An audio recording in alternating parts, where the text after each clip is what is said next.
The text that shattered everything. My phone buzzed at 11:47 p.m. on a rainy Tuesday. I was halfway through a bowl of ramen, still in my work clothes, exhausted from a double shift at the pharmacy. I thought it was my best friend, Chloe, sending me another meme. It was my mother. But it wasn't a meme. It was a text that would rewire my entire understanding of love, loyalty, and lies. Liam, do not contact us again. You are no longer our son. We have a new life now. Respect our decision or we will involve authorities. Goodbye. I read it 17 times. My hands didn't shake. They went completely numb. I remembered the exact sound of the refrigerator humming in my tiny studio apartment. I remember the way the orange streetlight cut a diagonal line across my cheap gray carpet. Us. Our. Authorities. She didn't even type love, mom. Not even a fake I'm sorry. Just a termination notice. Like I was a cable subscription she finally got tired of paying for. To understand why this text was not just cruel, but insane, you need to know the last 3 years of my life. I'm Liam. I was 24 at the time. My father had died when I was 19, a sudden heart attack in the driveway, reaching for the morning paper. After that, it was just me, my mom, Deborah, and my younger sister, Ellie. I dropped out of community college to take a manager job at a 24-hour diner. I paid their mortgage for 14 months. I fixed a leak in the basement that every plumber overcharged for. I drove Ellie to therapy when she started having panic attacks. I was the rock. But 6 months before that text, I made one mistake. One mistake that I had already spent every waking moment trying to undo. I had borrowed $3,000 from my mom's emergency savings without asking. It was for a lawyer. My old roommate had gotten into a bad situation, a false accusation, and needed help. I was going to pay it back in 6 weeks. I did pay it back in 8 weeks, with interest. But my mother found out before I could replace it, and she didn't just get angry, she got strategic. Over the next 6 months, she systematically turned my entire extended family against me. She told my aunt that I was stealing jewelry. I never touched her jewelry. She told my grandmother that I had a drug problem. I don't even smoke weed.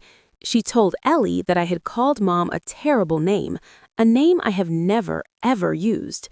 And then, 3 weeks before that text, my mom met a man, Robert. Robert had a boat.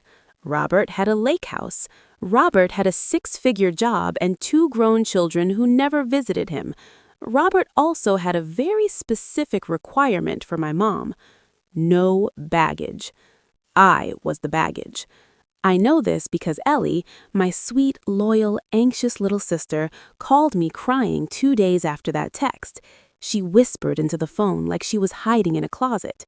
Liam, he made her do it, Ellie said. Robert sat her down and said, Deborah, if you want me to sell this house and move you into the lake house, you have to cut off anyone who isn't fully supportive of us. Liam has been nothing but trouble. It's me or him. And she chose him. She actually chose him. I didn't cry. I didn't scream. I just said, okay, and then I turned off my phone for 48 hours. Part 2. The silence that was supposed to be permanent. I didn't block anyone. I just powered my phone down completely and shoved it into a drawer. Then I did something I hadn't done in years. I sat with the quiet. For 2 days, I didn't check emails, I didn't scroll social media, I called in sick to work and just existed. I ate cold pizza, I watched a documentary about deep-sea fish, I stared at the ceiling and replayed every single memory of my childhood. The beach trips, the Christmas mornings, the way my mom used to brush my hair back when I had the flu. And I started to realize something awful. Those good memories, they were real. But so were the other ones. The way she'd go silent for weeks if I got a B instead of an A. The way she'd compare me to my cousin Mark. Why can't you be more like Mark? The way she never, ever apologized. Not once. I started to wonder if I had been the family's emotional support animal, not a son, and when I stopped being useful, they put me down. On the evening of the second day, I finally powered my phone back on. I expected a few missed calls from Chloe, maybe a text from work. What I got was chaos. My screen lit up like a slot machine. 58 missed calls, 112 text messages, 43 voicemails. The phone vibrated so violently it jumped off my nightstand. The first few voicemails were from my mom. The last few were from my mom's new boyfriend, Robert, and his voice was the most terrified I have ever heard any human being sound. I'm going to transcribe a few of these voicemails exactly as I heard them. Buckle up. Voicemail 1. Mom, day 1, 9:15 a.m., 8 hours after the text. Liam, it's Mom. I think we need to talk about what I said. That text might have been a little harsh, but you have to understand, Robert is under a lot of pressure from his ex-wife. Just call me back. No pressure. Note, a little harsh. She had threatened to call the police on me. Voicemail 7. Mom, day 1, 6:42 p.m. Liam, this is childish. I am your mother. You don't get to ignore me. I raised you. I gave you everything. The least you can do is answer the phone and let me explain about Robert. He's actually a very generous man. He bought Ellie a new laptop. Just call. Voicemail 12. Mom, day 2, 2:11 a.m. Her voice is shaking now. Liam, something happened. I can't tell you over voicemail, but you need to call me right now. Please, I'm begging you. Forget what I said. Just come home. Voicemail 43. Ellie, day 2, 8:12 p.m. Whispering, terrified. Liam, if you get this, don't come to the house. Call a lawyer. I found something in Dad's old toolbox. It's not what we thought. None of this is what we thought. And Robert isn't just a boyfriend. He knew Dad. He knew him. Part 3. The toolbox. I didn't call a lawyer. Not yet. I called Ellie. She picked up on the first ring. Liam? Oh my God, you're alive. What's in the toolbox?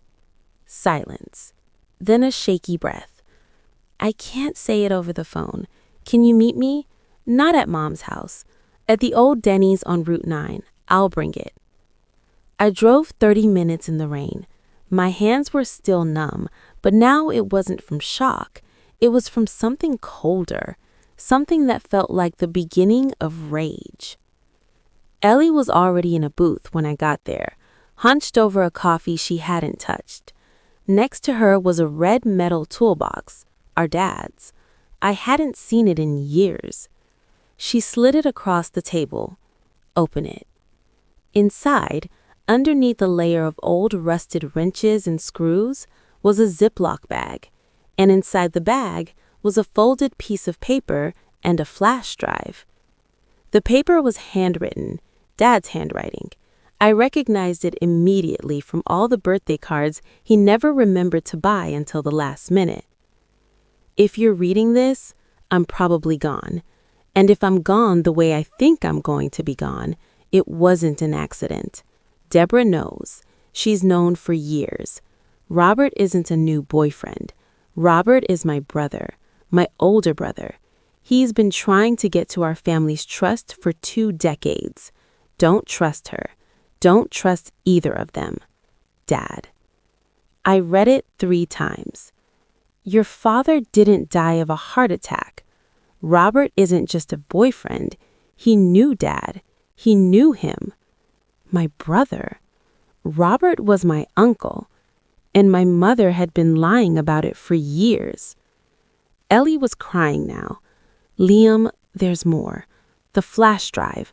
I couldn't look at everything, but there are bank records, and there's a video. Mom and Robert, they're talking about something that happened the night Dad died. They're talking about the garage, about the car running. The room went silent. Not the quiet of a Denny's at midnight, the fluorescent buzz, the distant clatter of dishes. No, This was a different kind of silence, the kind that happens when your brain refuses to process what your ears just heard. "The car running?" I repeated. Ellie nodded. Liam, I think Robert killed him, and I think Mom helped cover it up." Part 4. What I did next. I didn't go to the police, not immediately. I went to a storage unit I'd forgotten I still had, the one with all of Dad's old office boxes that Mom had told me to throw away years ago. I'd never been able to do it. I spent that night going through every single file: tax returns, old letters, a private investigator's report from 2005 that Dad had hidden in a hollowed-out book. The report detailed Robert's criminal history, fraud, identity theft, and a suspicious death in Florida that had never been solved. And then I found the will. Dad had left everything to me, not to Mom, not to Ellie, to me. I was the executor. I was the trustee. And I had never known because Mom had intercepted the lawyer's letter 6 years ago and told him I was too unstable to be contacted. The family trust Dad had built, the one Robert wanted, was worth nearly $2 million. Mom had been drawing from it secretly for years, and Robert wanted access. The text disowning me? That wasn't about baggage. That was about money. If I was legally no longer their son, maybe they could challenge the will. Maybe they could claim I was unfit. But they made one mistake. They panicked when I didn't respond. Because without me, without Liam, the trustee, the trust was frozen. No one could touch it. Not Mom, not Robert, not even a judge without a long, messy investigation. And Robert couldn't afford an investigation. Part 5. The Confrontation. I drove to the lake house at 6 a.m. the next morning. I didn't call ahead. I didn't bring a weapon. I brought the flash drive, the letter, and a voice recorder app on my phone. Robert opened the door. He looked older than I remembered. Tired. Scared. "Liam," he said, "listen, I can explain." "You're my uncle," I said. "You killed my father, and my mother helped you." Behind him, I saw Deborah, my mother, standing in the kitchen in a silk robe, her hand over her mouth. For the first time in my life, I saw genuine terror in her eyes. "That's not true," she whispered. "Liam, that's not—" "I have the letter," I said. "I have the PI report, and I have the flash drive with the recording of you and Robert discussing the night Dad died. You didn't know Ellie found it, did you? She's smarter than you thought." Robert's face went gray. "That's not what it sounds like." "Then let's listen to it together," I said, holding up my phone. "Right now, out loud, and then we can call the police and let them decide." My mother collapsed. Not dramatically, not like in the movies. She just folded, her knees buckling, sliding down the kitchen cabinet until she was sitting on the floor. She didn't cry. She just stared at nothing. Robert ran. He bolted out the back door, through the screen porch, toward the boat dock. I didn't chase him. I didn't need to. The sheriff's department was already on its way. I'd called them from the car 10 minutes out. They found Robert trying to start the boat with a dead battery. He didn't get far. Part 6. Aftermath. My mother was arrested as an accessory. Robert was charged with second-degree murder. The district attorney reopened my father's case based on the evidence Ellie found. The trial hasn't happened yet. It's scheduled for next spring. I've been told I'll have to testify. Ellie is living with me now. She's back in therapy, a better therapist this time. She's applying to colleges. She still has panic attacks, but they're getting further apart. The family trust is intact. I'm using it to pay for Ellie's education and to fund a small nonprofit that helps families dealing with estate fraud. I haven't touched a dollar for myself. Not yet. Chloe still sends me memes. That helps more than she knows. As for me, I don't talk to my mother. I probably never will again. She's written me dozens of letters from jail. Apologies, explanations, blame shifting, guilt trips. I've read exactly one. It started with, "You have to understand, I was lonely." I stopped reading after that. Because here's what I learned. Loneliness doesn't make you an accomplice to murder. Grief doesn't make you steal your son's inheritance. And a man with a boat doesn't get to erase your firstborn child because he's baggage. I still have that text saved on my phone. I don't look at it often, but when I do, I don't feel pain anymore. I feel free. Because she didn't shatter me. She shattered the lie that I needed her. And that, I've realized, was the greatest gift she ever gave me.